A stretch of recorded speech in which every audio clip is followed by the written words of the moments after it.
Tell Ruby that like, I ain't old. So finally she quit saying that. She Is it on? Yes, sir. got her toes done. Hallelujah. Okay. Like I said, don't pin on because it's gonna be edited. When was you born? 1947. How old are you now? I think I'm 72. I'm not really not You for old. sure. I didn't know you was that old. Was you 72. was you born here in Warren? Yeah. Where was your mother born? My mother was born in Alabama. Luverne, Alabama. You ever go down there? One time we went to, I have nothing down south that I want. You know, not even that red clay dirt or nothing. But we did go down there one time for a family reunion. And I did get some red dirt, only because you know, we didn't have red dirt up here and stuff, but I ain't losing down in Alabama, and I don't like it down there. I hate bugs, snakes. That ain't me. I'm high fashion, high maintenance, and everything else. So, no, I hate Alabama. That's what your mother said. She tell you any stories about down in Alabama? Oh, Mama always talked about Alabama. She loved Alabama. For what she told me or us, you know, her granny would be cooking, setting the cakes out on the ledge for the cakes to cool off and stuff. That was living. That was living. What we doing now ain't nothing. You know, we so compact. You know, everything's just there and stuff. But they had to do it the hard way, and it was the best way because their food was better. You know, you got your nutrients and stuff right out the garden. Now they go through all these cycles and stuff and taking all this stuff out. And even like right now, I'm lactose intolerant. You know, milk, I can't drink milk. If I drink milk, I have gas. You know what gas is? Yeah, I know all gas. day. You know, it's not the kind that stinks or any kind, it's just gas. But then if you take medicine, I take a lot of medication, you know, you still have gas. Now, it smells like medicine. You think it's the difference in the food that you ate up here and the food in Alabama? I didn't eat that much in Alabama because I didn't like it down there. I wasn't born in Alabama. I was born up here. Up north. I was the first one born up here. I have a sister named Ruby was the last one born down south. They were all born down south. And I was the first one born up here in the north, you know. So you're a northerner. I'm a northerner. And I didn't lose anything in Alabama, so I don't need to go down there and search for nothing. Did your mother tell you any stories about Alabama that stick in your mind? Actually, I really can't think of any right off the top of my head. Just that her and Ralph, who was her baby brother, her and Ralph were really, really tight because they played together all the time. And Uncle Ralph, was more just like my brother Bo. He used to just he would tease Mama all the time. And run her around and chase her and stuff, and had her running and screaming. But her and Uncle Ralph was bosom buddies. Now my brother Bo because he died January 1st. Oh, I forgot the year he died. That will come to me later. Bo was a person. He was just like Uncle Ralph. Mama had a garden down in the, what do they call those homes down there? On Todd's Crossing. She stayed down there. And she had, each person who wanted a garden could have a garden down there. Mama loved gardens. She wanted a garden. She wanted to work her garden. My mama was in a wheelchair. My mama couldn't work nothing. So that meant she wanted to watch her garden grow, I took care of her at this time. And Bo, we planted the garden and did everything. We did everything. But she wanted to watch it so she could see it was hers, which she did. Look at my garden grow. That's what she loved, gardening. Loved it. But she didn't do nothing. She did nothing. Tell me about your sisters. Starting at How the many top. sisters you have? I have 8 sisters, 1 brother. 8 including me. Now we only have, there's only 7 of us. I have 1 sister, Grace, died, complications. And Grace was sick though. She wasn't sick, she had gotten big and she had a lot of operations which hampered her and she couldn't get around real good. But Grace, well, wasn't nothing wrong with Grace. Absolutely nothing. Now Grace was a smart one. She used to house all the kids, you know, I would say the little hoodlum kids. They would be hiding out of some. Grace, actually, those kids loved Grace and called Grace Mama because she took them in. She let them spend the night there. She'd always call their mama or whatever and tell them, you know, your child is here. And they didn't care because they knew Grace was going to let them stay there for free. She was going to let them eat. They had somewhere to sleep, and they wasn't worried about their child because Grace took care of them. Now Betty was the oldest. Betty was married to Robert Sappho. Now Sappho was our first black fireman here in Warren, and we really thought, oh, we was high living then. We thought because we had a fireman, the first black fireman, which included in our family. Now Betty might have had a better life had they done it differently, but Robert threw them in the projects, is where they lived, and they had 2 kids, Cheryl and Juan, and they was always so pretty dressed and stuff. I used to babysit for them when they did their work or whatever. And Robert had his uniform and always clean pressed and just very well known, everybody liked the Sappho and stuff. He was very outspoken. And he was the type of man, he'd go around and he'd want to find out about everything. He was a real estate agent. He'd done some of everything. He used to sell insurance. He did absolutely everything. Getting people jobs, you know. He would take you from here to here. You needed a job, call Bob Sappho. So he just had, that was him. And in fact, he got me my job. I had just graduated. Where did you I hadn't work even at? graduated. Where did you work at? GE, General Electric. Robert called me on the phone and he said, get dressed. And I said, what for? And he said, I want you to meet me for lunch. We'll be down here, I think it was Saratoga or somewhere. And he had the president of GE, he was having lunch with him. And I went down there and had lunch with him. You know, I didn't know anything. I didn't know what he was doing. I had lunch with him, and after lunch we left, you know, and they went on their way. I went on home. Well, that Monday I got a phone call, come up and take a test. And I'm talking about, dang, you know, it wasn't even 4 days, 3 days. And that next week they called me to come to work. Well, I couldn't go to work because I had low blood. I had low blood, so they wouldn't hire me. But they made me go to the hospital. I didn't pay for it. They sent me. So this white man, was determined that I was going to get the job. So they sent me to the hospital. I got pills for about 14 days, got my blood up. I went back out there and they hired me right there on the spot. And it was all because of Robert. Robert got me my job. The same thing as with this house right here. We bought this house in 1968. We got married in 1968. And we was looking for a house to buy. And all these around here were nice little homes, you know, for us and stuff. And in fact, white people lived here. And they were going to lose this home. They were in the process of losing it, you know. And it was going to be repossessed or whatever, you know, going up in foreclosure. And so Robert bought us over here. And I don't even remember how much money Wheeler paid him, if he paid him any at all. He might have just slid him something under the table. You know, at that time, the way things went, you know, as long as Robert could make the deal look good on both sides, that's what he did. The Radishes is who they were. They got out the deal as far as owing on the house.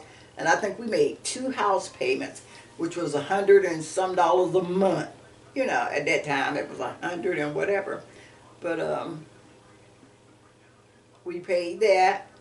Wheeler paid it because Wheeler bought the house. I had nothing to do with it. I knew about it, but he just sold it to Wheeler. You know, at that time he was a veteran, you know. And so the Ratchers moved out maybe that next week or two. And we moved in, came in, painted and stuff, and we moved in, you know. And we had a house, you know.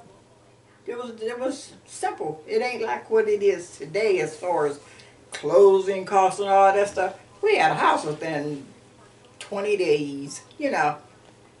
And that was because of Robert. Robert got us our first home, first job, same thing with Wheeler. He got Wheeler his first job. His first major job.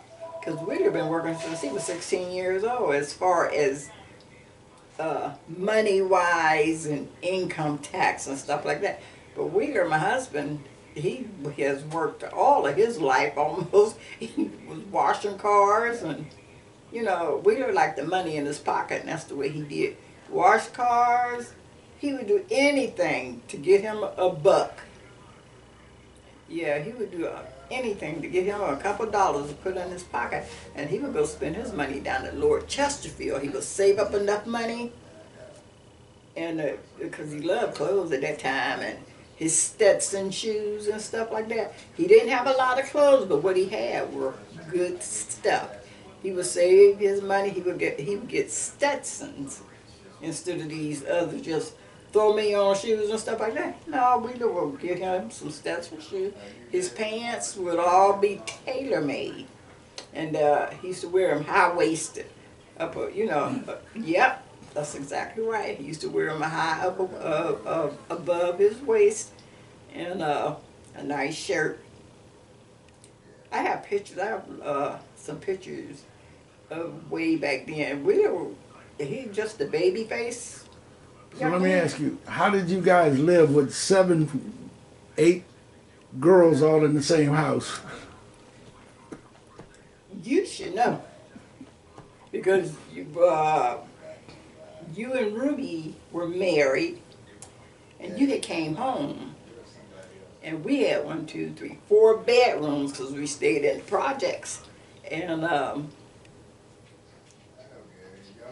my granddaddy lived with us at that time. No, Papa had died.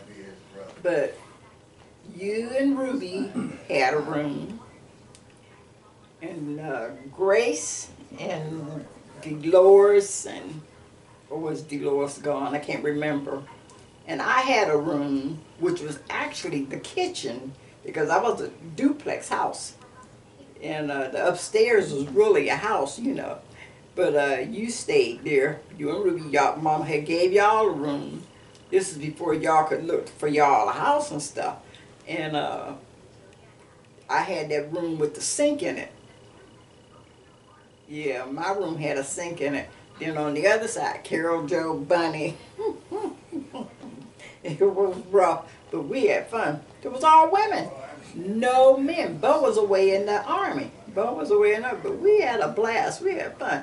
Everybody used to meet at our house because we baked those cakes, those box cakes, and everybody would come down, and we'd have on Sunday we had chicken, potato salad, cornbread, macaroni and cheese. Every Sunday we had the same thing, and everybody know that we was gonna eat if didn't nobody eat, and then everybody else who wanted to eat lived in the family too. But I can remember you would get up early and get your stuff on. You be dressed and down, you know, before we can get up, because you know you weren't gonna get up. You couldn't. There was no room for you.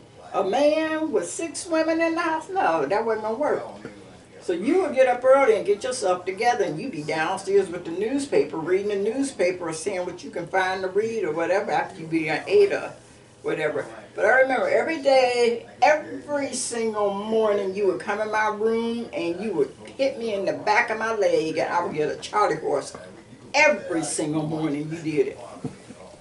I used to kill. I wish I could have whooped your butt. I really do.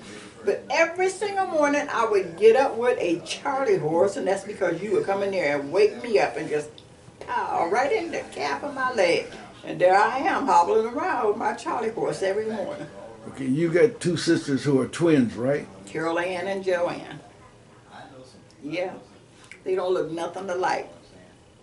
Carol is more thin, real fine hair, beautiful hair.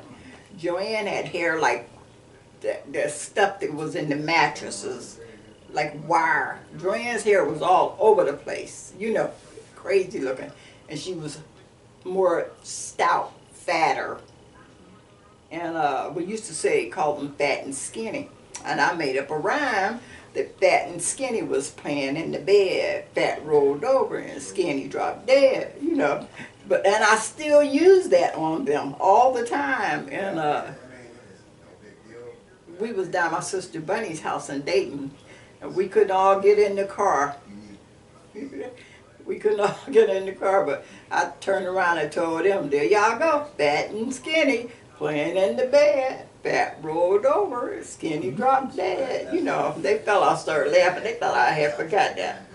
But even Joanne, who tries to be more sophisticated, even she busted out and started laughing.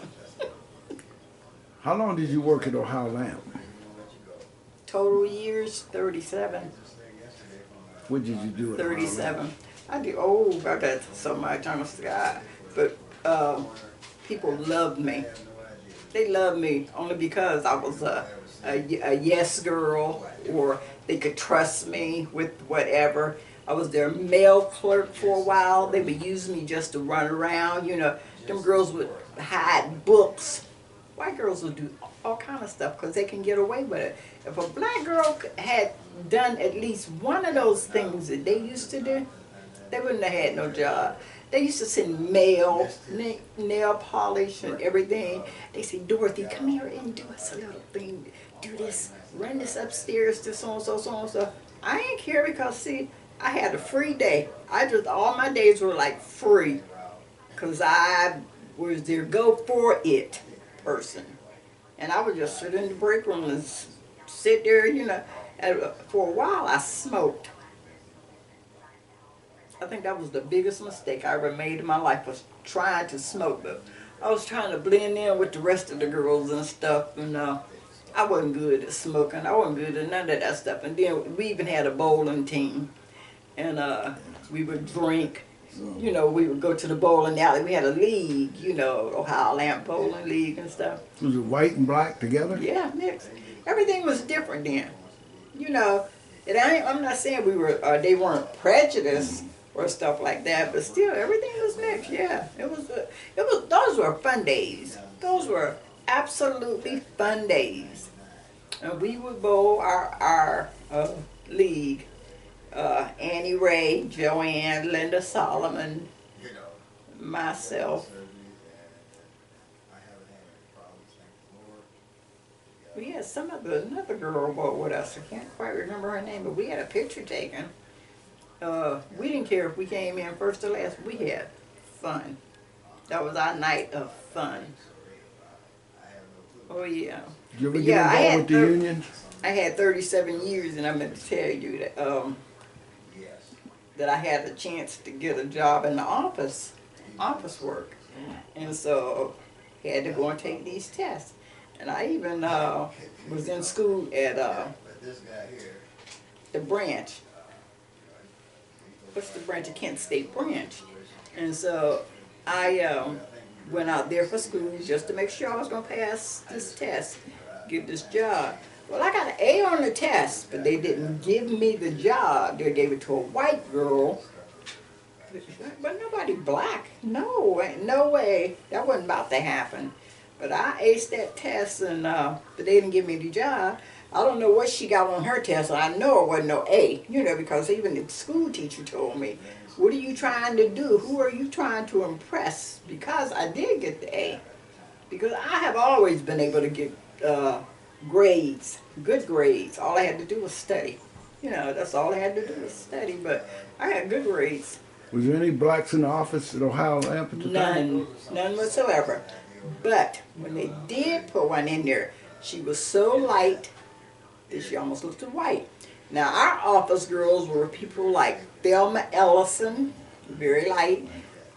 Phyllis Williams wasn't in the office, but she did nothing but just be there. You know, very light-skinned in the office. And I'm trying to think who was our other office girl. I think Thelma. Until we had one office girl, Barbara Washington. She came in. She was an absolutely just brilliant. They could not put her in that office, in that job. And I think she came in on that job by somebody from outside of General Electric, put her, just like Robert did me. I was going to get the job regardless. They did at the bar. She automatically was going to get that office job, you know. And she was darker. At that time, they wanted somebody that they can see of color to have a job in the office. This was when, 60s, 70s, or do you remember? That was in the 70s. Yeah, I would say that was in the 70s. But other than that, we didn't have nobody light. They were so light, it was almost white. You guys have Lou Dow. Lou Dow had a job where she walked around with the clipboard. You know, all the light-skinned people, they let them have jobs where they did hardly nothing but be seen. They wanted them to be seen. Like if people come in, they saw them doing whatever they were doing, light-skinned. So you can't say that black people didn't have jobs, they did.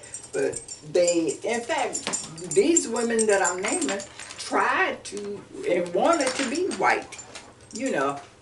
So that was the way it was. Did you remember any racial problems you had at the plant at that time, or how was things? Yeah, we tried to have at that time. I wouldn't say at that time, but we had Calvin Simmons. He's dead now. He was a little radical, and so, but he wasn't radical enough. Our union, we wanted people like Larry Gilliam, who was just totally out to lunch. You know, he was very racial. If we left him, we wanted him because he could fight the union. He could be a good union leader for us. And that's what we wanted. But, and Larry had a friend, white guy, whose father happened to be a foreman at the plant. And this guy, he didn't care. He wanted to be black. This is how he acted, tried to be black and act black and stuff like that. Now his daddy was a foreman. His daddy hated that. But at that time, that's just the way it was. But no, we all of them were. We tried to get them to be like Larry Gilliam.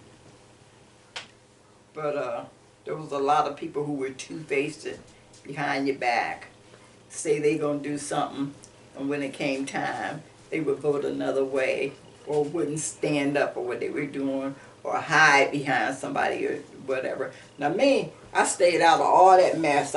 You know, except Larry, because I knew he was militant. I knew he would say exactly what he wanted to say and get his point across. But other than that, I stayed back. I done my job. I went to work. You know, did my 8 and came right up out of that plant.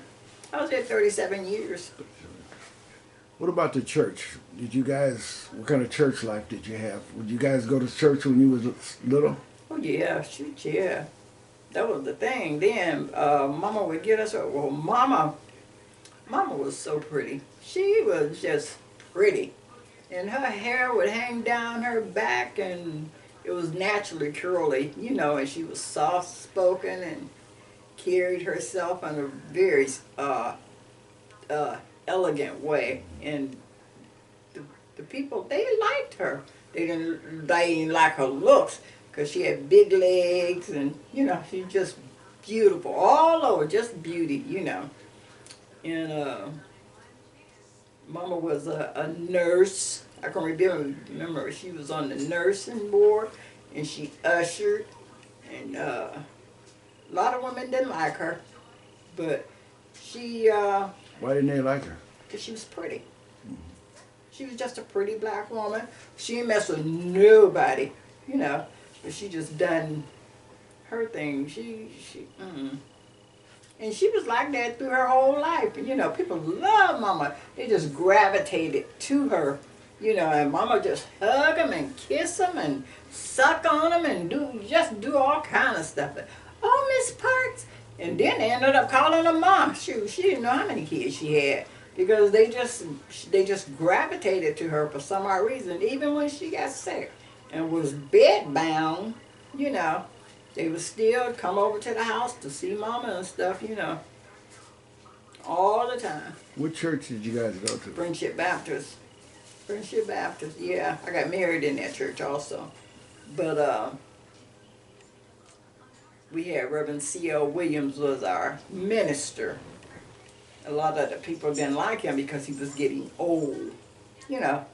But he preached the word, and he had kids and stuff like that. And they tried to get rid of him. I can remember they would even fight. They would fight in the church. These holier than thou women, you know, they cuss, do all kind of things, you know. But they wanted to get rid of him. He hadn't done a thing, but they got rid of him. For what reason, I'll never know. Who came after him? Do you remember?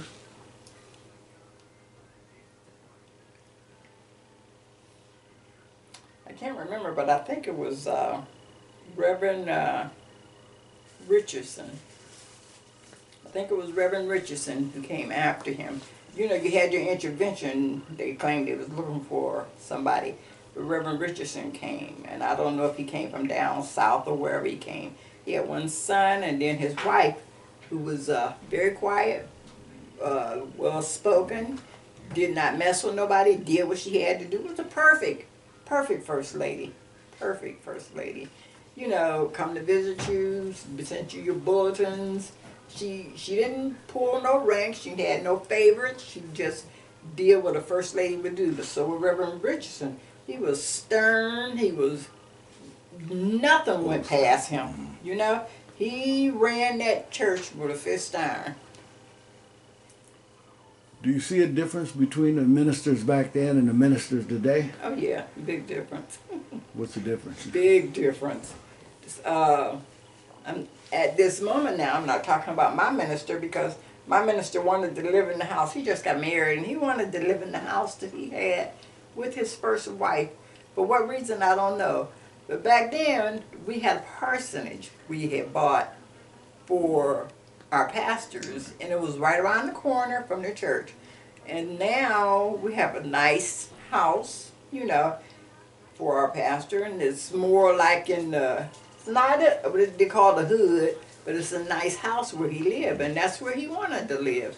He said, don't sell that house because that's where I want to live. And he got remarried. He was living there with his wife first. He had 1, 2, 3 kids. And people would go over every morning to help them get ready for church and stuff. Because he had to be at church. And she's at home trying to get dressed with 3 kids, you know. So there's people in the church who would go over and help her every Sunday morning to get them kids dressed and her, you know, and to come to church and stuff. They would be late every Sunday, but still they came to church. And she was a nice looking girl. Nice looking girl. But I don't know what happened between them, but they divorced. She left, went back to Cincinnati and stuff. And they kicked him out the church. For what reason? To this day, I don't know why they kicked him out. But he didn't defend himself. So if he wasn't going to defend himself, I wasn't going to stand up and say nothing. I wasn't going to defend him either, you know. But he ended up, he had friends in the church. He had good friends, friends that had money. You know, in fact, one friend helped him buy a car, you know. And the same friend signed their names. He got a house, you know, because he stayed with people at first until everybody could just find out what, was going on. But he was staying with a lady. She was a single lady. No, she was a single lady, but she had a couple kids, and she invited him into her home to stay until things really cooled down and stuff. But for what reason they got rid of him, I don't even know to this day. Which, and I don't care, because it didn't bother me. I didn't want to get involved in their stuff. But the night that they did get rid of him, it was so pitiful. You see, you have a man of God standing there, and they cussed at him. Like, you get your ass out of that house right now and take your so-and-so, whatever, back to where you came from. This was in the church? This was in the church. And I mean, they used the heavy words than ass. To me, ass is not a bad word. I could use ass in front of my mama. She used to say ass. She didn't have maybe two bad words, and one of them was ass, and she said that's in the book, so that ain't no bad word. What do you think today, the preachers today, do you think they're as good as the preachers back in the 60s and 70s, 50s? You compare the two? Yeah. It all depends on who the preacher was. Reverend Richardson was a good preacher. Reverend C.L. Williams was a good preacher. But he used to spit and slobber and do everything. He had to have 2 or 3 hankies up there. He'd be wiping his mouth and stuff. But Reverend Richardson, he was a decent preacher. You think the preacher should be involved in politics? You have to be now. You didn't back in them days. They should have been, but they weren't, because I think they was afraid to be in politics. Because in politics, you have to voice your opinion, and they didn't want to lose no people from their church, which meaning they would have to have an opinion. And most preachers didn't want to have an opinion about politics, because that would let people know how they really felt down inside. They didn't want people to know. They just wanted them to know the spiritual side of them, if they were good or if they was bad. Now I'll tell you about Charles Heron, what's the preacher down there? Charles Heron's brother. He's a bishop now. Anyway, I have never heard him. David. I think his name was David. I have never, and I've only been in their church maybe maybe 2, 3 times at the most. But of the times I've been there, but I've heard him speak, not at church, but at funerals or organizational things. And I have never heard him preach a sermon and finish it. He has a brother named Mark. Mark plays piano. Well, David would preach. Michael. Piano, organ. David was the preacher. Like I said, he was the bishop. But before he was the bishop, he would preach up until the time it was time to finish it out. And I have never heard him finish a sermon. He would always tell his brother, "Come on, finish it. You come on, finish this sermon." And his brother would play the organ, and I ain't like that. So that's why I do not like him as a preacher. He's very elegant. He's very wannabe. He's a big wannabe. He goes into restaurants and he lets you know that he's there because he's very loud. He let people know that he's coming or where he's sitting. His wife, she just tag along behind him. You're a Baptist. Yes. Right? Yeah. Have you ever went to any other church besides Baptist? Mm-hmm. My brother-in-law, Elder Gerald Morgan, he is an actual doctor now because he went to school. He started a school. He bought 3 homes where the church is, and they started the school and started getting people to go to the school. And there was a tuition you had to pay in order. And so you could go for your bachelor's all the way up to a doctorate. Where he had went to Tennessee, him and his wife, and both got their doctorates out of town. They did a lot of traveling to this school to get their doctorates, you know, and they were real. They didn't go on the computer as some preachers do and say they're a doctor, they got their certificates and stuff. Anybody could do that now. They actually went to school and got their doctors. The same with the guy, my pastor now, Dr. Avan Odom. He's a doctor. Now he went to school, you know, for I think almost 2 years, and he got his doctorate. Those were live and those were real. But you got most of these preachers around here now who say they're a doctor. They ain't no doctor. They ain't halfway no preachers. But all of them want to be called and say they preachers. They're not. We got so many storefront churches like it used to be bars. You know, you have a bar, a church, a bar, a church, a bar, a church. Just the way it was up and down the street. Lined up at churches and bars. Half of them wasn't even preachers, but they say they was called. By who? Okay. One last thing. Tell me about when you got married. Tell me about your husband. What does he do? What My did he husband? Oh, Wheeler was about the best thing ever happened to me. He is just a good man. He is truly just a good man. Excellent father, but I was an excellent woman. You know, I was the best thing that ever happened to him.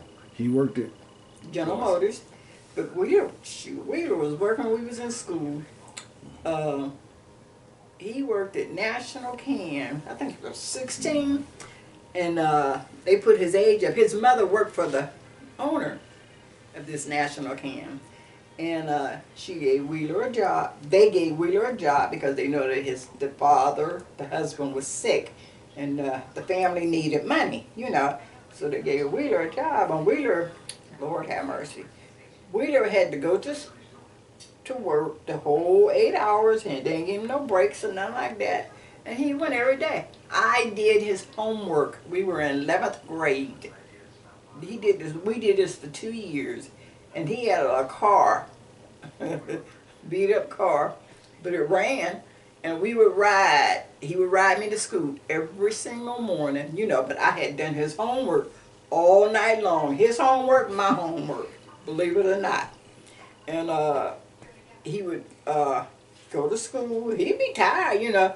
He'd go to school, but his homework was done, you know. As far as him passing the test, I don't think he ever passed the test because he never studied. You know, how you going to study and you ain't doing that? But he still graduated with us on time.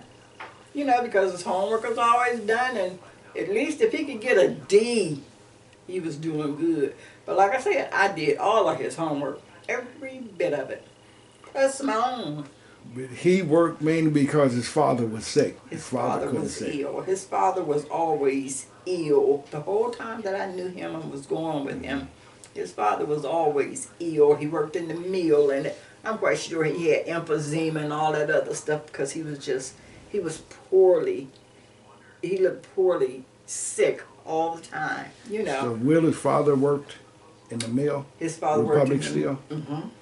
That was before he got sick and had to retire or quit or whatever. Wheeler got drafted and had to go to the war. Well, Wheeler's father was sick. There was his brother, Elder Morgan, now was in school. I think he was like 9th grade or whatever. He couldn't work. There was no money coming into the house. You know, Wheeler's mother did day work and stuff like that, but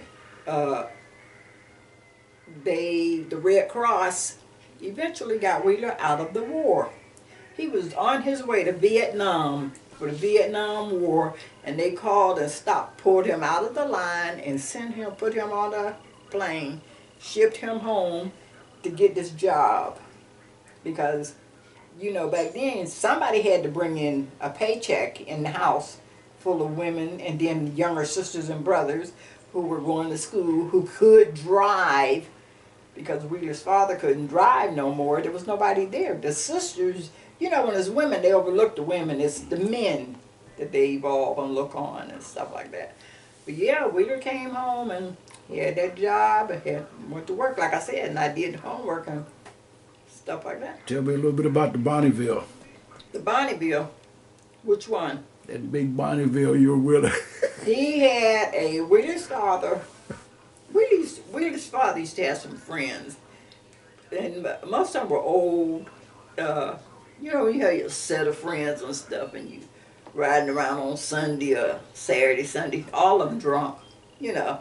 And they used to put Wheeler couldn't have been more than 15 at that time. Wheeler was the driver. He'd drive. He'd drive them around all day long while they drank, you know, in the car. He would be the driver. His daddy used to set him up in his lap and let him drive, you know, teaching him how to drive. Wheeler's father taught him a lot. Wheeler was well more advanced than his other friends, only because of his father. His father taught him a lot. That's why he had a little car wash on the side, you know, doing little things. Wheeler always worked. Always. Okay, last thing, tell me about your two children. Brian and Jason. What about them? I want to smack both of them. You know. What's Brian do? Brian works for the city now. In fact, he's the oldest, right? He's the oldest, yeah. When we were campaigning for you, you know, how you make promises and stuff like that. And Brian canvassed out there, you know, because he was looking for a job. And he knew if Uncle Fred got in, that Uncle Fred was going to get him a job somewhere. He didn't care where, but Uncle Fred was going to get him a job. Brian walked these streets, I mean, he did up this side, down this side, up this side, canvassing. Had papers in his hand, him and Wheeler. They did this whole area, the whole area. And you did get in, you know. And he just waited. He just waited. He didn't press. He didn't call. You know, he just knew. You know, he didn't have to do anything that he was going to get a job. So he finally got called down to the water department. You know, and he knew what had happened under the table, as all the other ones used to do. They did the same thing for everybody down there who had a job, got it through somebody they knew. Okay, you didn't do much of hiring, you know, that I know of. Only person I was worried about was my child in the job. So Brian got his job, you know. He had another job, but he hurt his knee, and they wouldn't take him back. But he got that job down at the water department. He's still there to this day. Now, Jason is different. Jason went to Kennedy. Jason had asthma. He was sick a lot. We was out to Trimmer Memorial at least twice a week with him. Couldn't breathe, couldn't catch his, couldn't catch his breath or whatever. And he had asthma. His whole chest would be sunken in. And here we go, me and Jason, you know. And William and Brian would stay home most of the time. And a couple of times, William and Brian would come out there and sit in the car or sit in emergency and wait on us or whatever. But they would have to give Jason a shot of adrenaline, which opens up his lungs so that he can breathe. But we was in there so much, they knew Jason by heart. You know, they What's knew Jason do now? Jason works down in Columbus. He left here maybe a couple months after he graduated. You know, there wasn't nothing happening here. And he said that he was going to move, so he moved on down to Columbus. Young person down in Columbus, don't know nothing, but he had to learn all these things. That's when you get out there, you have to step out on faith. And he stepped out on whatever it was he thought was faith. But he cost Wheeler and I so much money over his mistakes. Because he got an apartment. He didn't know anything about it. The apartment had roaches. Jason was one of these people, he couldn't go to sleep at night because he thought the roaches was crawling on him. So we had to get him out of that apartment. That means the man wouldn't let him out of his lease. So we had to go get an attorney and pay the attorney to get him out of that apartment down in Columbus on James Road, a long road. And now when Brian lived in Columbus too at a period of time, Brian caused us no problem. He got his apartment. It was clean, nice. Brian and Jason was different night and day. My goodness. Brian's stuff he can wear look like it's never been touched. Jason's stuff, he would come in, throw it on the floor, throw it up under the bed, or whatever. You know, have dishes in there, stuffed way back up in the corner. I'd be looking for dishes in Jason's in their room. How many grandkids you got now? I have 3 grandchildren. One is biracial. Her name is Kylie. She's in her last year of college also now. And in fact, her birthday was just the other day. Pretty girl. But we didn't find out we had her till she was 8 years old. She wanted to know who her father was. She know good and well she looked different than the rest of them white girls she went to school with. She had a big butt like a black girl.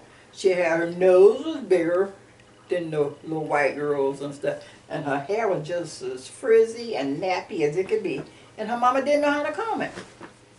And Caressa, my Mimi, she's just like me for some reason. I don't know how that happened. But Caressa's more like I was. She's quiet, you know. And she got them big old eyes, but she's short and she has a complex about being short. She don't like being short. All of her cousins have grown up, passed her up. Caressa's in college. They still in junior high. What college did she go to? Ohio State. She go to Ohio State? Ohio State. What she majored in? I have no clue. She done changed it about 2 or 3 times. You know, you can change and do whatever you want to do until you get time to graduate. But this is her 4th year too. She's coming out this year, you know. Kylie's coming out this year. Caressa's coming out this year. And my grandson, Deontay, oh Lord. Now you talk about a mess. I don't know how many schools he was in. We quit counting. And colleges, the same thing. Well, colleges, the same thing. We never knew. We never knew where Deontay was going to finish up at. But he finished up down in South Carolina, Brown. I think of it was Brown's College or something. But he's in South Carolina now, but he did not finish yet. He can always go back and finish. But he's got a girlfriend and he has a baby. Beautiful little great-great-granddaughter I got. She's a beautiful little something. And she's just like a mama. They got gaps in their teeth. She's got a gap in her teeth. You know. One last question. Where did I get Virginia from? Dorothy Virginia. Why am I calling you by your middle name? I get Virginia down there. You have Virginia down there because Virginia is my name. My Aunt Dorothy, my Uncle Ralph, his wife's name was Dorothy Virginia Whitaker. So she is my godmother. She was my godmother. And so she